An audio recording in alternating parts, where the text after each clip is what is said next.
Hey everybody, my name is Kevin Hancock with Exostar. I'm going to give one more minute for people to join up, and then we'll go ahead and get started.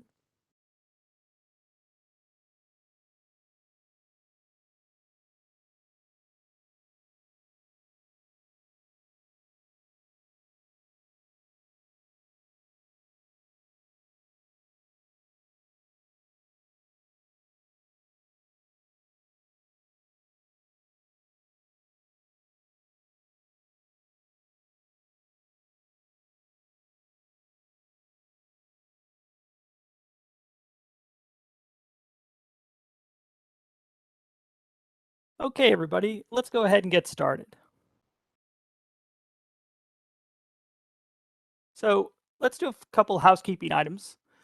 So today's webinar is scheduled to last 45 minutes to an hour. It really depends on how many questions we got in prior to the session towards the end.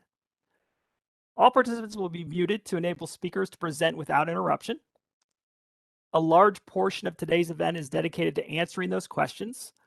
When you signed up, you had the opportunity to submit those questions, and those are the ones we'll be covering today. We haven't had this happen yet, but if we do have an interruption in the webinar, just go ahead and wait a minute and then refresh your page. That should fix it.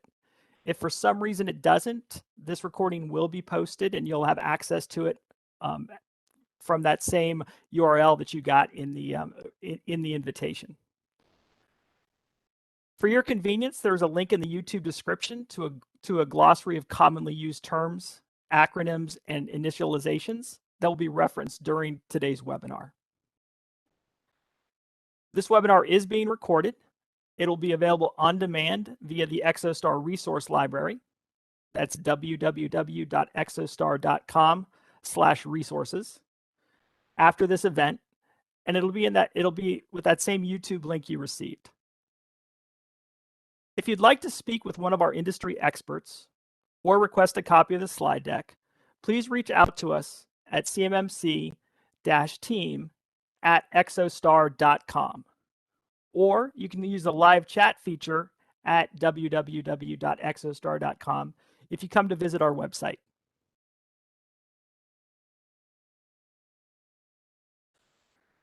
So during today's event, we're going to be covering the Exostar Tool Policy Pro.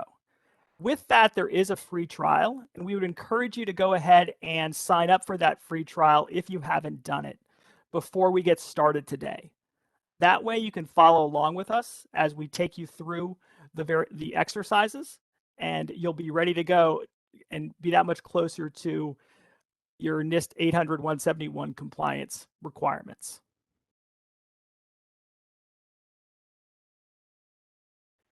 So this is the agenda today. As I mentioned before, it'll take this webinar is scheduled for 45 minutes to an hour based on those questions. And so my name is Kevin Hancock. I'm Director of Sales Engineering here at Exostar. I've been in this industry and working with the defense industrial base for a number of years in a number of different verticals, if you will. Everything from collaboration tools to developer tools to identity and access management solutions across the space. I'm joined today by Sean Fornwalt. Sean's Director of the Client Technical Support Department at ISMS Solutions and ISMS Applications. He's also a member of the Policy Pro Development and Quality Assurance teams. That's the product we'll be focusing on today. And a little known fact of Sean, well, not little known anyway, but he used to work for Harley Davidson in one of my favorite places in the country, in Santa Cruz, California. Yes, and I got to have lunch at the boardwalk every day. Always fun. So with that, I'm going to turn it over to Sean to go ahead and launch into the presentation. Thank you, Kevin. We'll give 1 second here. We're just going to pull up the screen. And what we're going to be doing today is we're going to be going through the Policy Pro platform, explaining the functionality for it. And as an added bonus for today, that we're also going to be going over our changes to meet the new CMMC 2.0 that was just, announced and released on November the 4th by the DoD. So as we go through this, I will be pointing out where there may be changes coming. And again, this is speculation because even though I do work with the development team, I don't make all the decisions. I have to do it through a team, and we have to make sure that the experts agree with it before we can go forward. But the first thing we're going to do is we're going to log in. Now, if this is your first time coming into the platform, there will be a registration process where you're going to be putting in some contact information as well as the name of your organization. And we'll see where that comes into play a little bit later in the demo. So what we're going to be looking at today is we're going to be looking specifically at the NIST side of our platform, because we do have a CMMC module for the platform, but it is modeled after the CMMC 1.02, not the 2.0 that was just released. And also the 171 is the current law of the land when it comes to DoD contractors' cybersecurity compliance. So now that we've chosen which of the standards we're going to be working with, we're going to be brought into our dashboard, which really gives us a bunch of information about what we've been doing in the account, as well as some news articles from the Bloomberg Government Group about federal contracting. Now, you don't need to worry if you clicked on the wrong the wrong standard when you first came in. It will ask you each time you come into the platform, and you can also switch between it on the left-hand navigation bar here at the CMMC link. And if we click on that, we'll go over to the CMMC and we can switch back to the 171. So we can move back and forth, with ease, but because of the new release from the DoD, the current CMMC one isn't exactly up to date, but it's still the standard that we have the information on. So we're going to go back into the 171, and we're going to go through what each part of the platform does and how we can use that in the process of creating and assessing our cybersecurity documentation. So like I said, the first thing that we see is our dashboard. This is going to be our landing page. Every time we come into the platform and we select this standard, we will come to this page, and it's going to give us some high-level information about what we're going to be doing, what the platform can do, and what the goals should be for this entire process. But we'll go ahead and move on to the next one here. We do ask two questions of everyone that comes into the platform for the first time. The first being, do you have policies or not? And we're not, judging one way or the other. We're just trying to determine which part of the platform would best help you at your current, situation. So if you don't have policies, written out, you can go into the policy builder, use one of our templates, and then build out your policy documentation from there. And if you do have documents, or, you have some documents, you can go to our assessment tool, which will give you a relevant score for the standard that you're assessing it against, as well as our Kenny system, or key elements not included, that will help you to fill in some gaps that your policy may have, once it's been assessed against the standard. Now, the one thing that I do like about the dashboard, more specifically around the scoring, and we will go into this with the policy assessment, but what we can do is we can look and see every document that we have uploaded to the platform, how it has scored, what our Kenny numbers are, and we can start to see, are we making improvements? Is our score going up? Are our Kenny numbers going down? Are we now covering items that we weren't covering before? But one of the other nice things that it does is it creates an audit record. So or an audit trail. It's saying, here's the document in this version. And then 6 months later, we went and reviewed it. We made these changes. We reassessed it. And now we have, this document with this timestamp saying that this is when we looked at it. And it helps to cover, the need to review and update your cybersecurity policies over time as the threats that you face will change. Now we can click on these and it'll jump us right to that section of the assessment tool. But what we're going to be doing first is we're going to jump over to the policy builder, and we're going to look at the templates and how we can use the policy builder to start our process of writing these documents. So we're going to click on the policy builder link in the left-hand navigation, and then it will open up in a new tab, allowing us to work outside of the other part of the platform. So if we need to go back and forth to look at information, we can freely do that without having to go back and forward on the site itself. We can just switch between tabs, and it makes it fairly simple. Now, each of our policy builders, whether it's for the 171 or CMMC, will have a template document for each of the policy families or the domains, depending upon the standard. So what we're going to look at today, because it's part of the free trial, is that you get access to the access control policy template, as well as the ability to export it and assess it on the platform so that you can try out the tool to make sure that it's going to work for you and that you feel that you can go through this process with the assistance of these tools. So we're going to go and look at access control, and now each of these sections will have its own prepare, gather, and consult on this first page that we come to. And what these are intended to do is the prepare is to give you some information about what is going to be covered in this particular policy family or domain so that we know what we're getting ourselves into before we start. And then the gather phase here is a primer list of documents that you may already have that will be helpful in answering some of the compliance questions that the standard will be asking and that you'll have to answer on behalf of your organization. So these can be anything from maintenance logs to an employee handbook, existing policies that you already have, any documents that you have that will be helpful if you need information to answer one of these compliance questions as we go through the process. And then we also understand that this is not simply an IT problem. This is a whole of business problem. So we do include as well a consult section where it's talking about different individuals, both internal and external to your organization, that you may want to go and talk with or ask questions of about different aspects of your policy. And again, each of these will change depending upon which policy family we're looking at so that we have an idea before we start looking at all the language and try to deal with this slightly daunting process.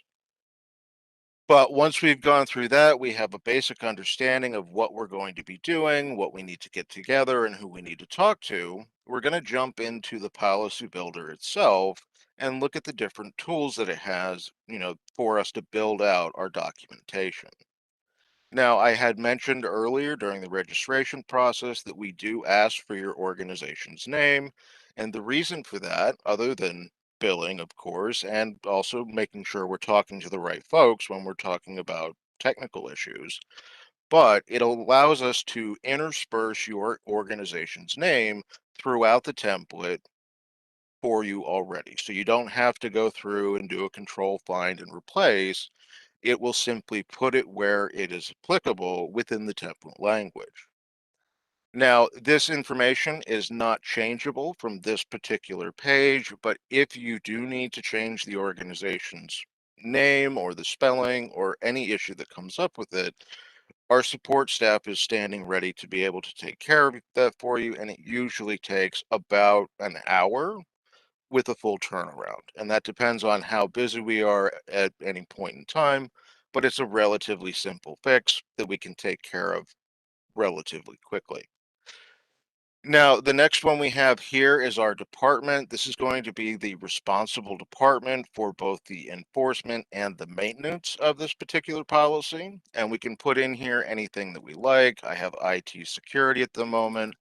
We can change that to IT, we could change it to HR, we could do payroll, whatever department is taking responsibility for this policy, this is where that information would go.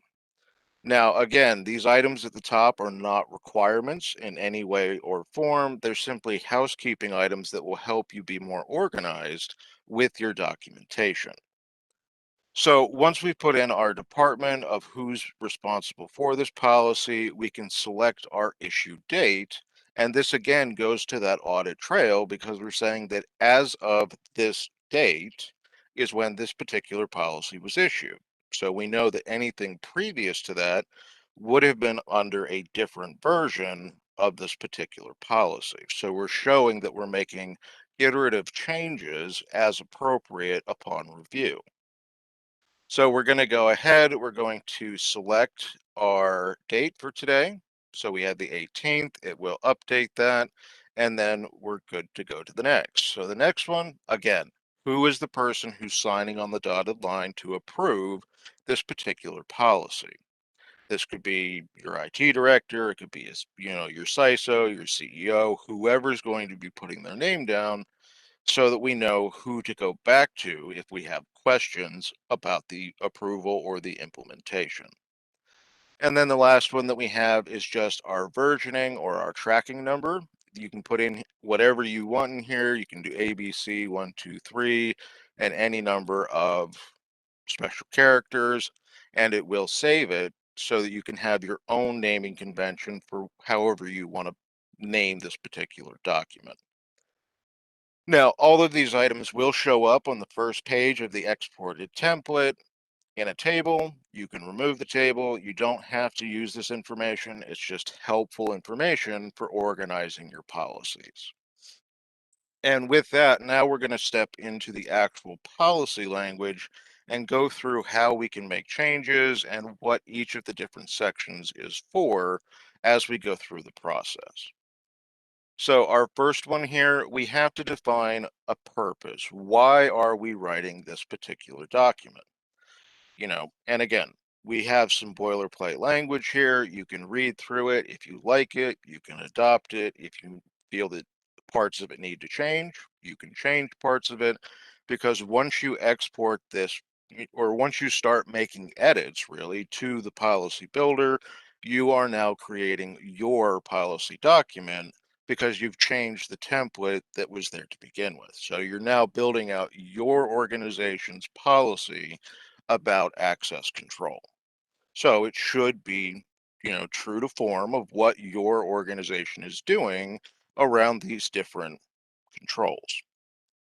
So the first thing that we do to edit is we look at this little black circle with the white pencil icon in it. We'll just go ahead and click that. This will open up a text editor box on the website for you. You can make any changes you want here, but it is limited that you're not going to be able to add in charts or pictures or things that would be able to be done with, say, Microsoft Word. So, it's there so that you can make changes to the language, but if you want to make further edits beyond that, you would want to do that in the doc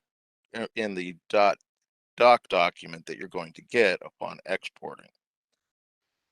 Now we can go through, we can make any changes. So we're going to remove this particular change and we're going to hit our save button, and you can see that now our language is reflecting the changes that we've made. Same thing with the scope. We need to identify what is covered and who is required to adhere to this particular policy. In the language that's provided with the template, it's pretty much a blanket statement of saying that all users and all IT assets are covered by this policy. But again, if that's not the case with your organization per se, you would want to make it, again, true to form for what your organization is currently doing or what you're planning on doing to meet the requirements that the DoD has put out for DoD contractors. Same thing, we're going to click on the edit button. It'll open up. We can make the changes that we need. And we can go ahead and save that, and it does make it visible. And that's the way that these first two sections are going to work. So we've identified why, or the purpose behind the writing of this particular document. And we've also now defined our what is covered and who has to adhere to it. So now that we've covered, who we've set down the ground rules of what it is and who has to follow it, we're going to get into the actual controls themselves now. So in the NIST platform, what we've done is that we've taken controls that are related to one another and brought them together in groups so that, if you're working on 3.1.1, the point 2 of that does derive from it. So they are going to be related. So they're kept together in their text editor. Now, this does look a little bit different from the purpose and the scope, and the reason being is that we're providing you with the identifier for the control as well as the verbatim language of the control itself. So you're not having to reference back and forth to other documents. It's all right here in front of you as you're working on it so that you know what you're working on. Now, the other couple of things that we have here as well is that we do include some guidelines. Again, high-level information about what this is going to be covering before we get into the actual language of it by clicking on our edit button right here. Now, we do also have a reset functionality for the control language. So if at any point you feel that you've gotten way too out in left field with this, and you just want to go back to the template and try to start again, I know I've done it myself when writing policies that sometimes it's better to start fresh and try it again because you get, twisted and turned and bound up, and you have to take a step back and try to figure out where it went wrong and how you can fix it. So with that, we do have this reset functionality. This will only reset this particular group. It will not reset the entire document, because that's a little extreme when we just need to change one particular section of it.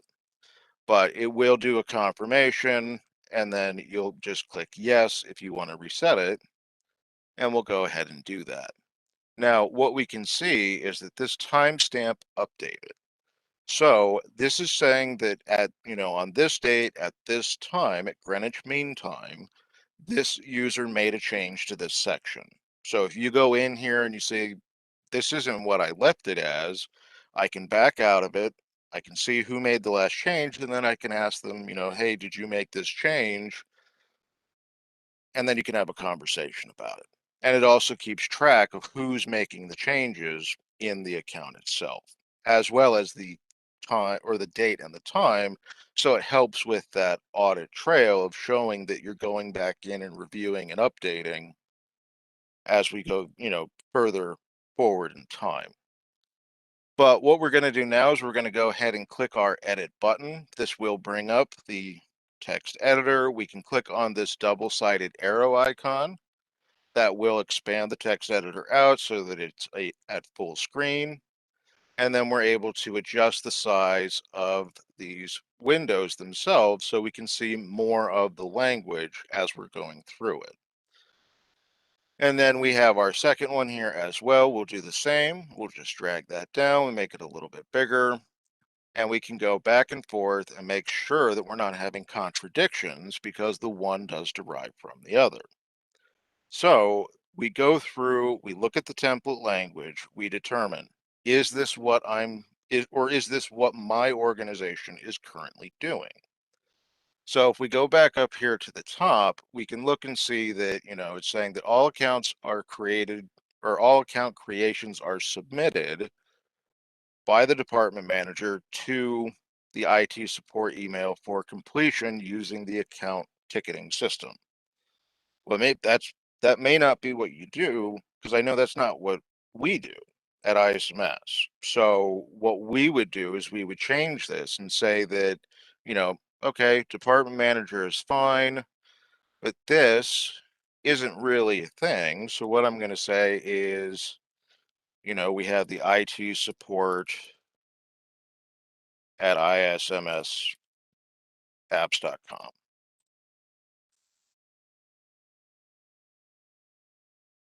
So now this policy is more reflecting of how my organization goes through this particular process.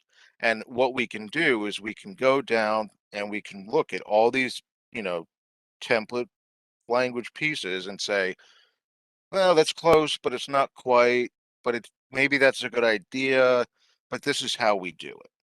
Because at the end of the day, these documents have to be what your organization does to meet the requirements of the standard. So what I put for my policy will be different from what anyone else puts because maybe we do things differently, or we use different software, we have a different, ISP, or we have, all the little nuanced differences between two different organizations mean that we have to, you know, really go in and customize them to what we're doing and what we're planning on doing in the near future. So what we can do is we can save this. We'll go ahead and hit save. It will update the timestamp again because every time I make a change, it is updating the record, and we can pull that from our support department. If that's something that you need, we can pull from the backend database and get you that, you know, record of who is doing edits at what time to what sections of the account. Now, once we've gone through, each of these are going to be similar. They're going, they're going to have different number of controls in them depending upon their relations, but it's always going to be set up exactly how the standard is. It's going to say, here's 3.1.1, here's everything we're doing to address this particular control so that we know where everything is. When the auditor looks at it, they know where everything is. They're not reading through 100 and some pages of documentation and then trying to figure out which parts, meet the requirements, as opposed to with this structure, we're saying, here's 3.1.1 and everything we do for it. So there's no confusion. You can simply look at it and say, here's what we're doing for this one. Great, we can move on to the next. But what we're going to do after we've gone through and made all the changes that we need to make is that we're going to export this document. Now, on the trial version of Policy Pro, you do have the ability to export the access control policy, which is 22 of the 110 controls. So it's about 20% or 1/5, and that's a pretty good deal. So we're going to go ahead and hit our export button in the lower right. We have a black square with a white upward facing arrow on it. We're going to go ahead and click that. And now we're going to be able to export the document. However, because we haven't made changes to each section of the policy builder, we get this pop-up notification. This is telling us that the following sections have not been edited in the policy builder, so they still contain purely template language, and you need to address these areas to make sure that you're customizing this to your organization. Now, we can say, no, we want to go back. We want to use the text editors. We're not ready to export, or we can go ahead and export the document anyway. This will download a copy of this file as a .docx file. So that's a 2007 Microsoft Word and newer. And it will also work on the 2003 and previous, but it does have to convert it back to the .doc file format. So where it will go on our system is that it is designed to go to the default download folder as determined by your browser. So for myself, this is in my downloads folder, but I'm going to go to the download bar on Chrome and click the document, and it's going to pull it up in Microsoft Word for me. Now, every time you're going to open this document up for the first time, it will be protected. So you'll have to enable editing button up here so that you can make changes to it. And then we are going to scroll in so that everyone can see this better. But as we can see, all the changes that I made for the housekeeping items at the top of the policy builder page are showing up in this particular table. If you're not a fan of the table, you can simply remove it, and now it's gone. It doesn't have to be there, but if it's something that you find helpful, you can keep it, you can expand it. Again, this is your document now because you've exported it out, you've customized it to your organization, so it's no longer an ISMS or Policy Pro or Exostar template. It's your policy document. So you can do with it what you want, you can change it so that it fits with your company's style better, just so that you can do whatever you want with it. It's no longer a template, it's your document. But let's go through and look at the structure of this, document so that we understand how the policy builder translates to the document itself. So we have our purpose, we have our scope. We can see that all the changes we made are present and they're, clearly defined and easy to read and understand. And then we get right into 3.1.1. And we have the numerical identifier as well as the verbatim language from the standard itself in the policy document. Now, the experts that we consulted with and the auditors and consultants and everyone else, some of them liked this structure, some of them didn't. The ones that liked it and they're the ones that we, went with because it was the majority, like the structure because it says, here's what we're doing. Here's the number of it. Here's the language of it. They don't have to look at the actual standard to figure it out and go back and forth because you have to remember some of these consultants and auditors work in multiple different standards. So they will, make that during that audit, they will go for that particular standard. But this is kind of a helper to say, hey, here's the number of it. Here's the actual language. And then here's everything we're doing for it, so that we can look at this and say, okay, this is how we create accounts. This is what we do with folks that have to work from home. And here's how we limit access to authorized users on our system. And then we can continue going down. We're talking about how we control the flow of CUI, and we're hitting every single control in the 171, and we're not missing anything, right? So that's why we do it this way, so that you're covering each individual control, you know what you're covering, and then also with our assessment, it helps you to figure out where you might be missing a concept. So if we go now and we go back to the Policy Pro platform, we're going to go look at the policy assessment now, but of course we have an expiration. We have a 15-minute inactivity timer on the main platform, so if you walk away after 15 minutes, it will log you out. It's just a simple click on the login button, put in your credentials, and hit the sign in button again. We come back to select a platform, so we select where we want to go, and we're right back into it. But now we're going to go ahead and click on our policy assessment, and we're going to take a look at this real quick. So as you can see, I have a couple in here, but we're going to upload this document by clicking down here. We have the upload. And once, if it's the first time, it will just say upload document. But if it is after you've already uploaded one, it will change to upload new or revised documents. So we go ahead and click on that. We're now going to hit the green attach document button, which will open up our file explorer. We're going to select the document that we want, and then we're going to hit submit. So now this document is being run through our artificial intelligence and machine learning algorithms to give you a score based on the relevancy to the standard itself. As we can see, I did another one about 6 days ago. It got a 69.8, and I have one today that got a 70.3. Academically speaking, not the greatest scores, but we're not scoring on an academic scale. We're going for relevance.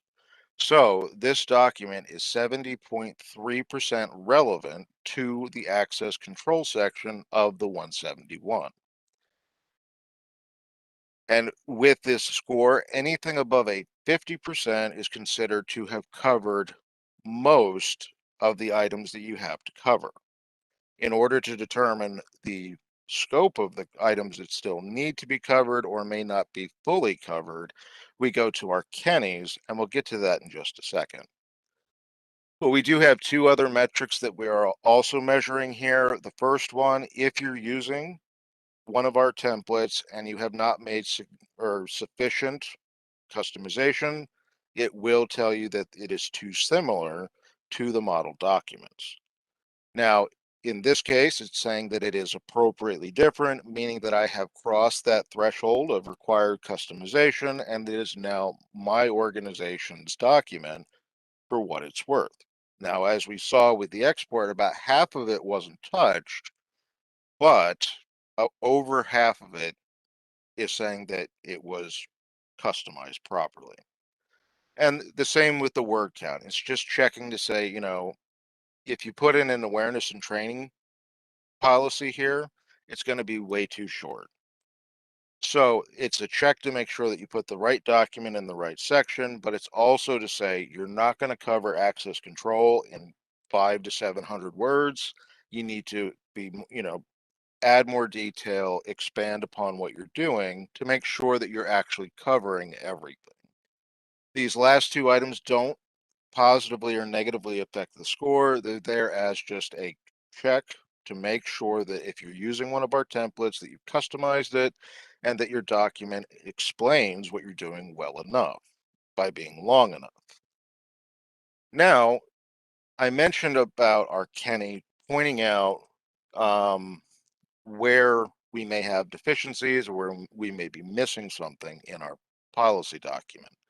If we click on this link for the detailed scorecard, this will bring up our Kenny score as well as all the other aspects of our score so that we can see them. We can also export this out into a PDF so that you can, take it and share it with your coworkers, share it with your boss for a progress report, but have it as part of your records. And now we're going to see that we have two separate types of Kennys. Our first type is our control specific. These are tied directly to the standard. And our second type is our general policy Kenny. The general policy Kenny are different key terms and phrases that are typically found in documents of this type, but are not directly tied to the standard language itself. The control specific ones, on the other hand, are directly tied to specific parts of the standard, and they are things that have to be covered in order to truly be covering everything under the 171. Where the general policies will just list off the different key terms and phrases, the control specific is going to give us a lot more granular detail about this particular item. So our first one that we see is CUI and non-public information. Essentially, this means that we're not posting CUI or other sensitive material where it's publicly accessible. And there's no credential, there's no authorization required. They can just go on and get it. So this could be social media sites, YouTube or your company site, or any number of other avenues that could make this information publicly available. Now, it does also get into the fact that we need to have, people that are designated for this and that we have them trained and that we're doing checks prior to and afterwards to make sure that the content that's being posted is not considered CUI or sensitive in any nature.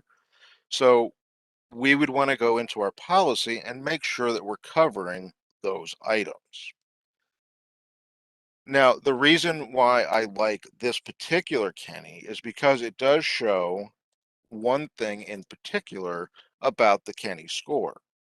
These are key concepts. You may have actually covered this concept, but it's saying that you should go back and check to make sure that you're actually covering everything. Because if we look at the template language, because we reset this and we haven't edited it, we're designating individuals. We're training those individuals to know, what should be and shouldn't be posted on publicly accessible systems. We have reviews prior to, and we have reviews after posting, where we're just reviewing our content in general. So the template is covering these items, but we want to make sure that we're covering it appropriately. So you will run into the odd Kenny here or there that you seem to be covering it, but it's just asking to go back and double check because it wants to make sure. Now, one of the questions that I get asked quite frequently, and let me just pull this up here, is if we look at the canny numbers themselves. So for the control specific on the template document, we have 54 of them. Now, if we go to a blank document that has absolutely nothing in it, you'll see that in actuality, there's 247 key terms and concepts that the algorithm is looking for within the document. So about 4/5 of the key items are covered by the template, as it stands. So it gives you that great step forward in making sure that you're covering everything that you have to.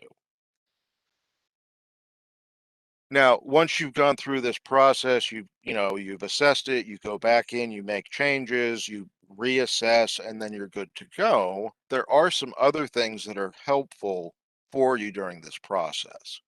So, like I mentioned before, we have the Bloomberg Government Analysis. This is just news articles from Bloomberg Government about federal contracting.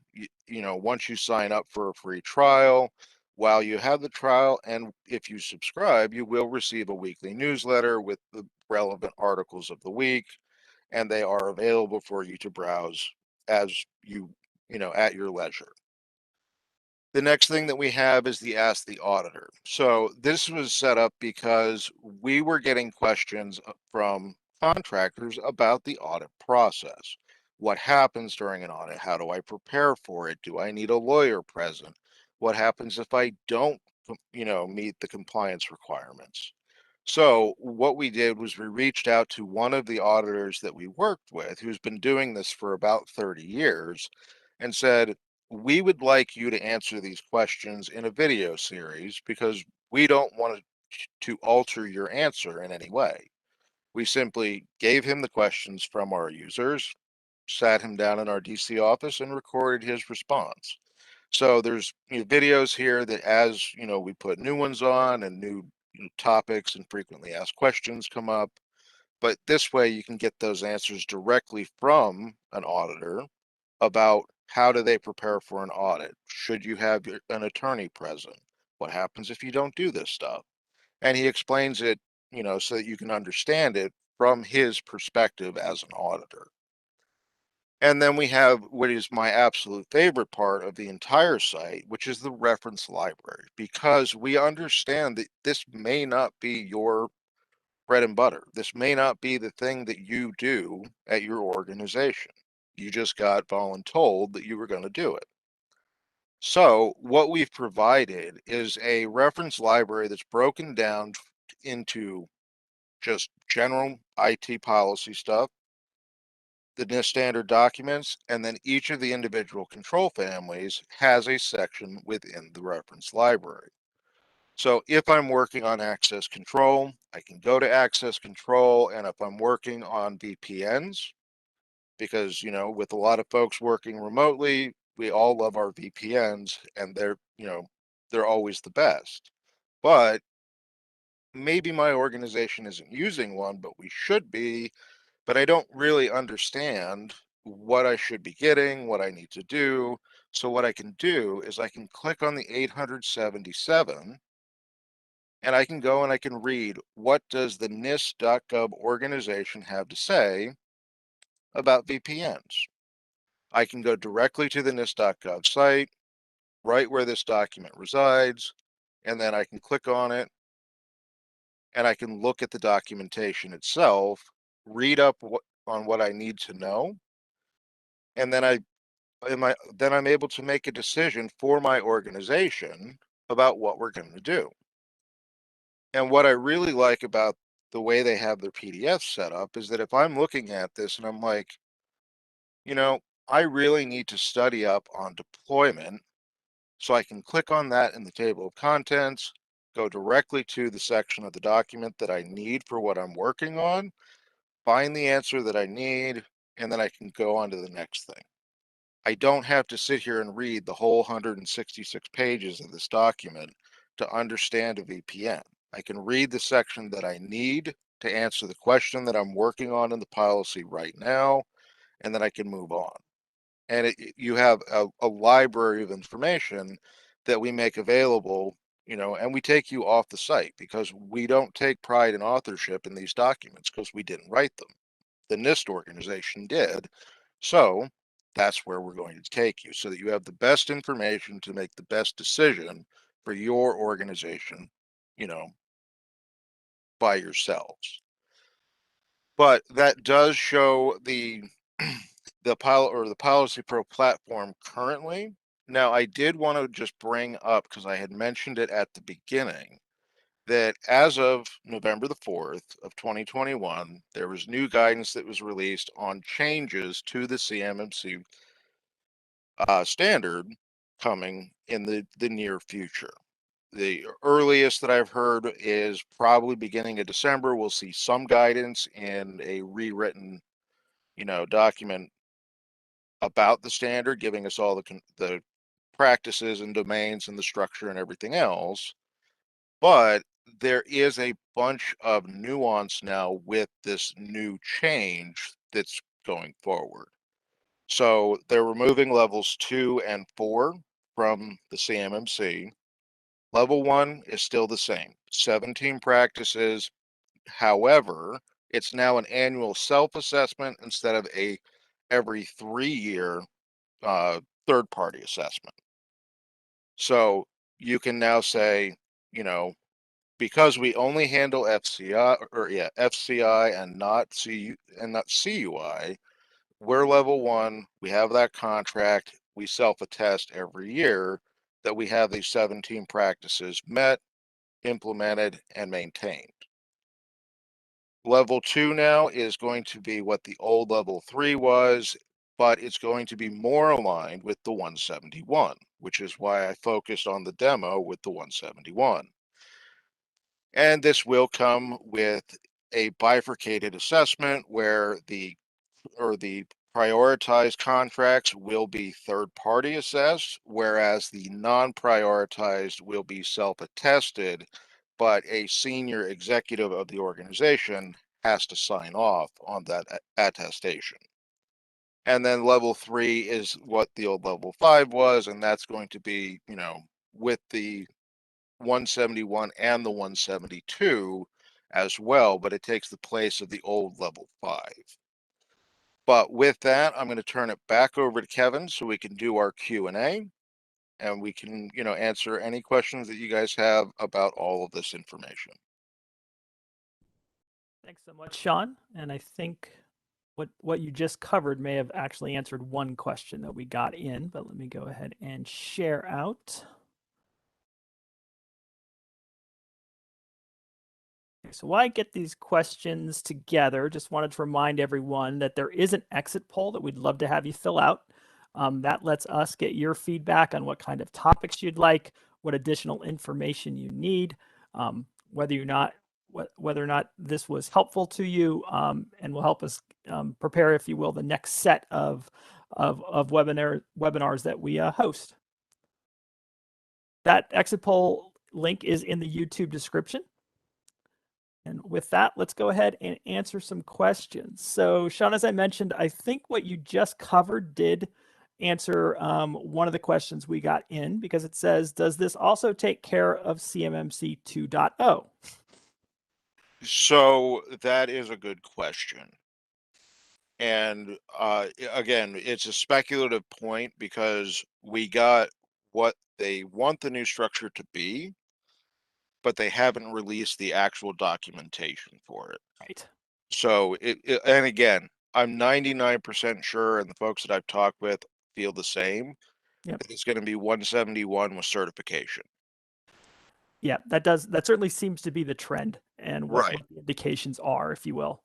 However, until they actually put them out, Yep, nobody can really say 100%. But absolutely. with that in mind, we are currently working on an update to the CMMC module and to the Policy Pro platform to reflect those changes. And again, we ask for patience with that because we don't have all the information yet. But as we go forward, we are working on updating the platform to reflect the changes in 2.0. Absolutely. And this is, if you will, one of those benefits of going with a a software as a service model. So as these changes occur, Sean and his team will implement those and get them pushed out to the customer base. So if you will, the application stays current with the latest changes. Right. And the other thing too that maybe not everyone's aware of, but we do offer a policy building 101 course. So for folks who maybe this is new to them or they're uncomfortable with it or they just want a little bit of guidance, we those changes will influence those, sessions as well. Absolutely. Okay, so let's see. The next question is, can we expect FedRAMP still to be required as it is, or as this as like previously?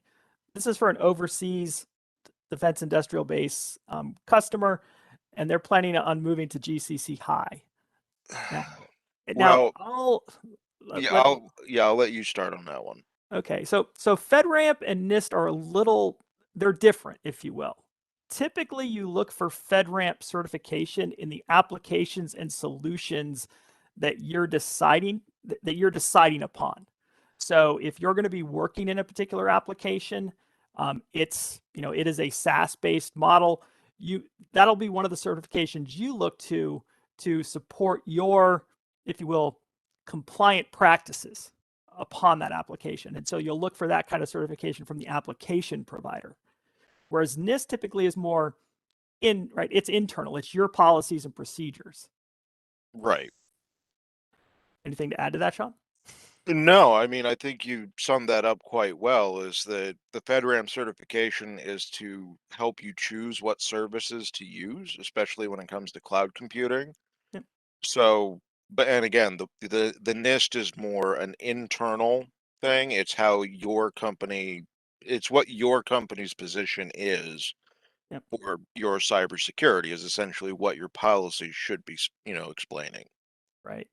Okay. And that kind of ties into another question we got, because we got a very specific question about is Smartsheet, which is a PMP SaaS-based application, is that one NIST compliant? Now, before we started this webinar, I did go on and take a look at the website, and this is in no way an endorsement of any product, but this was a specific question. And looking at it, so this is one of those where Smartsheet says they are FedRAMP in their little in their trust section. They have a FedRAMP certification, but depending on how you use it and the users that you allow to use it, that may be a part of your controls that you put in place, that you'll only use FedRAMP certified, applications for particular programs, projects, etc. Right. Another good example of that is the AWS Cloud. Yep. Right. So the AWS commercial cloud doesn't have any real restrictions on who can upload to it, who can access it. But once you get into the Gov Cloud, they have to be a US citizen. Right. So, like, when we made that transition for the security of the platform, we had to realign a couple people because, we had some developers that were out of country that we're trying to bring in, but we won't get into that. But, that's really where that FedRAMP certification thing is going to, change things, is that if you don't do it correctly, it doesn't matter what it's certified as. So you have to be doing what's proper in order for it to actually be worthwhile. Absolutely. So before I move on to the next questions, whoops, there you go. So just a reminder, Exostar does have additional applications that assist with this, with the activity of becoming compliant with the NIST 800-171. That other application is Certification Assistant. That also has a free trial available. Here's the place to go for that. So I leave that up for some people. Let me go on to the next question. So let's see. Is there a simple way to submit the NIST SP 800-171 score without multiple requirements, such as submitting to SAM.gov, SSD.gov, etc.? It really comes down, the question has a bit of a hole in it because you submit through the PIEE, Right. and the DoD is the only ones who can actually look at the database and see what your score is. So, I would want to have a further conversation about that question. Yeah. To really get into the nitty gritty of it. And from our experience with Exostar, this idea that your NIST 800-171 compliant will typically come up, for a large number of the folks on this call, that you're a subcontractor for a prime or something like that, and there's some kind of contractual flow downs from their contracts which require this. So it's really that part that, and so that prime will be the ones asking you those questions about your compliance and what standards you meet, et cetera, what you have to provide and how you have to provide that information to them will change. So it kind of depends. As Sean Yeah, mentioned. I mean, I always go back to what does the contract say? Yep. Because that whatever the contract says is what you have to do. Absolutely. Okay. We already kind of answered that one. So, well, here's a good broad question. So it says, what are the requirements to be able to certify under the NIST 800-171? You don't. The NIST 800-171 is not a certifiable standard. It is a self-attestation, but now with the interim rule change, you do have to submit to the SPRS what your numerical assessment comes out with when you've done your self-assessment. It can either be from -205 to 110, but it's not a certifiable standard as the 171 is. The CMMC 2.0, however, would be almost NIST with certification, and you would have to meet the requirements that the DoD has flowed down for the assessors. Great. Well, I think that covers all the questions we got in, so I'll go ahead and stop the session there. If you would like some additional information, we welcome you to our upcoming events. We had a great one yesterday. NIST 800-171 YDIB implementation and DAM scores matter. That is on replay, if you will. It's available up on our events page. And then, as you see here, a number of places to get additional information for you. Get those free trials of Certification and Assistant and Policy Pro to help you get started and get you going on this journey. So just another reminder to please take that exit poll. And with that, I'll thank everyone for their time and attention today. And everyone have a great day. Thanks much.